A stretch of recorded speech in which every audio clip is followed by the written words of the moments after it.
we have this tear that we need to address right now. So we're going to move the skin around and make sure that we have the skin in the right place. So when we sew this up, the skin's going back together as it tore.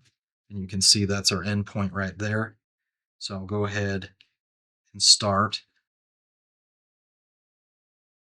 When you're sewing up anything on this bird, you're going to be careful where your needle goes.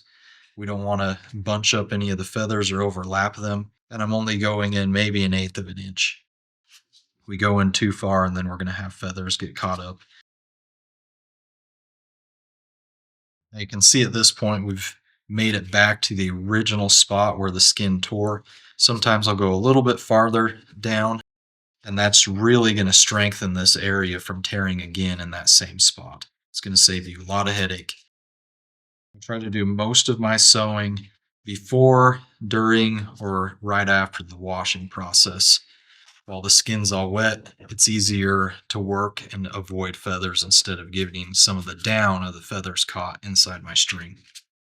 And there's our stitch job there.